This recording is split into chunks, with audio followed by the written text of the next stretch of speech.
सो hello animal lovers. So आज की इस वीडियो में हम तुम लोग को एक्सप्लेन करने वाला हूँ सोलो लेवलिंग सीजन 2 का एपिसोड नंबर 9। और हाँ, तुम लोग को पिछले एपिसोड्स की लिंक डिस्क्रिप्शन में मिल जाएगी। सो बस अभी हम चलते हैं अपने एपिसोड पे। तो स्टार्टिंग में हम देखते हैं जिन्मू को ब्रांड को मारने के बाद रिवॉर्ड आइटम्स मिल जाती हैं।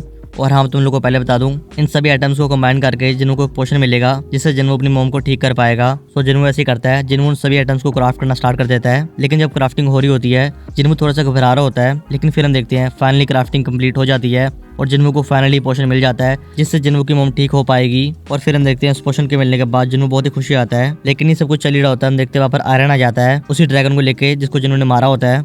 फिर जिन्मू उस ड्रैगन पे हाथ रखता है और बोलता है अराइज। और देखते ही देखते वो ड्रैगन ट्रांसफॉर्म हो जाता है शैडो में, जिसको कि देख के एसिल बड़ी शौक हो जाती है।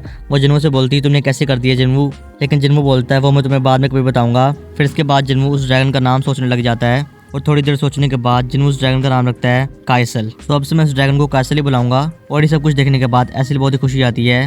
वो जिन्मू से बोलती है क्यों ना जिन्मू हम दोनों उस ड्रैगन पे बैठ के मेरे घर चले और हम दोनों वहाँ पर पार्टी वगैरह करेंगे।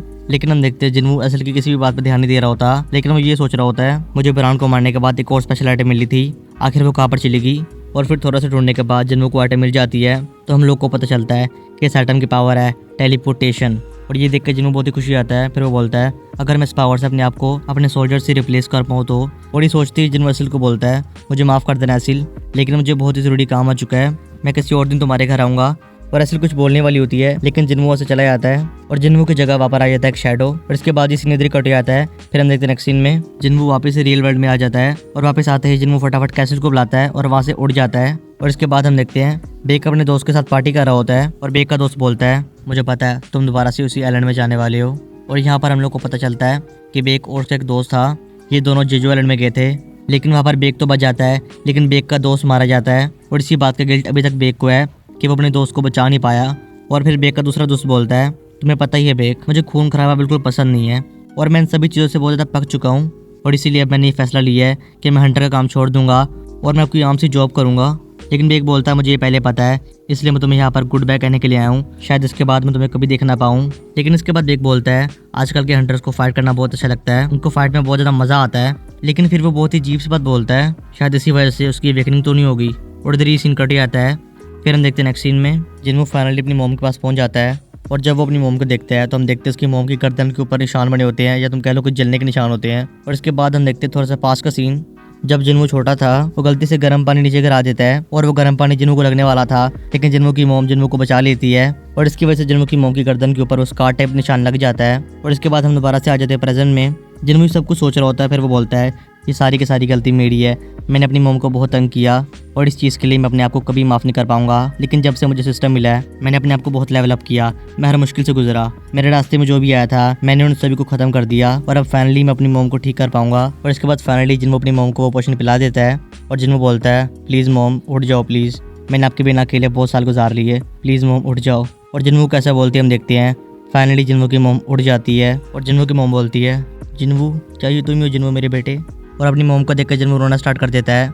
और जिन्मू की मोम बोलती है तुम्हारा शुक्रिया जिन्मू, तुमने अपने वादे को पूरा निभाया। और इसके बाद जिन्मू बहुत रोता है और इधर ही सीन कट आता है। फिर हम देखते हैं नेक्स्ट सीन में चेयरमैन गोगानी और गिमचुल को। और यहाँ पर हम लोग को बहुत ही इंपॉर्टेंट इन्फॉर्मेशन मिलती है जो तुम लोग ध्यान से सुन लेना। तो गिमचुल बोलता है तो हम लोग को एंट्स के बारे में न्यू इन्फॉर्मेशन मिली है कि ये एंट्स ऐसी खतरनाक वेव छोड़ते हैं जिससे एक नॉर्मल इंसान और एक बिलो एवरेज हंटर मर भी सकता है। सो हम लोग को नेट्स को मारने के लिए बहुत ही ज़्यादा खतरनाक ट्रेनिंग करनी पड़ेगी। और इस सब कुछ सुनने के बाद चेयरमैन गोगानी गिमचुल से बोलता है क्या तुमने संग जिन्मू से बात कर ली है जेजू आइलैंड के बारे में। और गिमचुल बोलता है सर मुझे माफ़ करना, लेकिन मैंने अभी तक जिन्मू से कॉन्टैक्ट नहीं किया। और इधर ही सीन कटे आता है। फिर हम देखते हैं नेक्स्ट सीन में फाइनली जिन्मू की मोम डिस्चार्ज हो जाती है और जिन्हा अपनी मोम को देख के बहुत रोती है। वो फटाफट अपनी मोम के पास जाती है और अपनी मोम को गले लगा लेती है।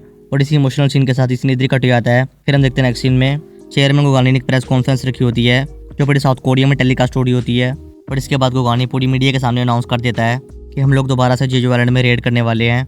और यहाँ पर हम लोग को पता चलता है कि इस रेड में टोटल 15 ऐसे रैंक हंटर जाने वाले हैं और बाकी जितने भी ए रैंक और लो रैंक के हंटर्स हैं वो यहाँ पर साउथ कोरिया में रहेंगे, बाकी जितने भी लोग हैं उन सबकी रक्षा करने के लिए।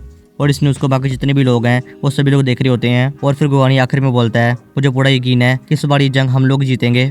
और इसके बाद हम देखते हैं जिन्मू की पूरी फैमिली अपने घर वापस आ जाते हैं।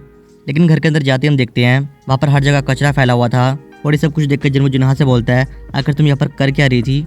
और फिर जिन्मू की मोम बोलती है अरे कोई बात नहीं, हम सब लोग मिलकर सफाई कर लेंगे। और फिर ये सभी लोग घर की सफाई करना स्टार्ट कर देते हैं।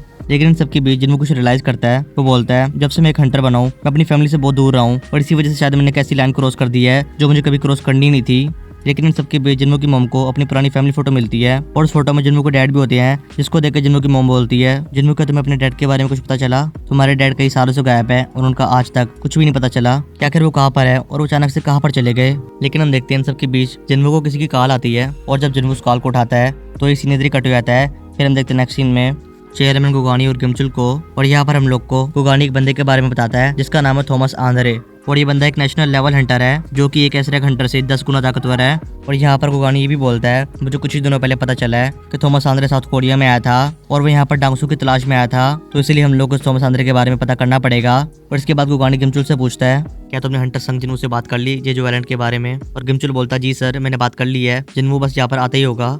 और फिर हम देखते हैं जिन्हों वहाँ पर आ जाता है और गुगानी जिन्हों से पूछ लेता है। वो बोलता है तो जिन्हों तुम्हें तो पता ही होगा हम लोग जाने वाले जेजो आइलैंड में और इसके लिए हम लोग सारे एसरेक हंटर इकट्ठे कर रहे हैं और वहाँ पर हम लोग को एसरेक हंटर चाहिए। तो मैं तुमसे पूछता हूँ जिन्हों क्या तुम हमारी मदद करोगे जेजो आइलैंड में रेड करने के लिए? लेकिन हम देखते हैं जिन्हों को वो अपनी फैमिली के बारे में सोच रहा होता है और फिर वो कुछ बोलने वाला होता है, लेकिन हम देखते हैं जिन्हों को कुछ और फील होता है। जिन्हों पूछता है ये क्या था? तो गुगानी बोलता है जैसे कि मैंने तुम्हें बताया हम सारे एसरेक हंटर इकट्ठे कर रहे हैं और इसीलिए हम लोगों ने एक अरीना बनाया है जिसमें ये सारे एसरेक हंटर्स ट्रेनिंग करेंगे। और इसके बाद इसी नजरी कट हो जाता है। फिर हम देखते हैं नेक्स्ट सीन में अरीना में बेक और एक एसरेक हंटर फाइट कर रहे होते हैं। हम देखते हैं वो बंदा मार्शल आर्ट्स में बहुत ज्यादा परफेक्ट होता है और बेक उसको हराने में थोड़ी सी दिक्कत हो रही होती है। और इसके बीच वहाँ पर आ जाते हैं चेयरमैन गुगानी और जिन्हों, वो दोनों ही फाइट देख रहे होते हैं। लेकिन हम देखते हैं वहाँ पर आ जाता है चोयोंग और चोयोंग बोलता है मुझे पता ही था बेक इस फाइट को बिल्कुल सीरियसली ले ही नहीं रहा। और जिन्हों चोयोंग से बोलता है तुम क्या बोल रहे हो? और चोयोंग बोलता है तुम्हें नहीं पता क्या अगर बेक सीरियस हो गया तो वो एक बीस्ट में ट्रांसफॉर्म हो जाएगा। जिसको सुन के जिन्हों थोड़ा सा शौक हो जाता है।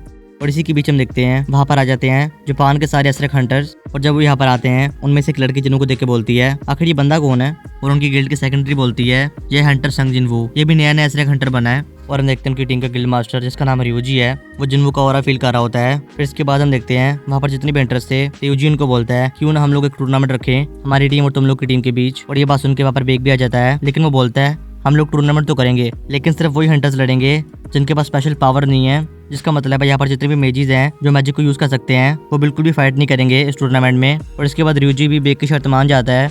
और इसके बाद हम देखते हैं finally Japan versus south Korea की टीम फाइट करने वाली है। लेकिन इसी क्लिफ हैंगर के साथ ये वाला एपिसोड यहाँ पर एंड हो जाता है। सो यही था सोलो लेवलिंग सीजन 2 का एपिसोड नंबर 9। अगर तुम लोग को ये वीडियो रिपीट का एपिसोड थोड़ा सा अच्छा लगा हो तो प्लीज लाइक और सब्सक्राइब कर देना। सो मैं मिलूंगा तुम लोग को नेक्स्ट वीडियो में, तब तक के लिए बाय बाय।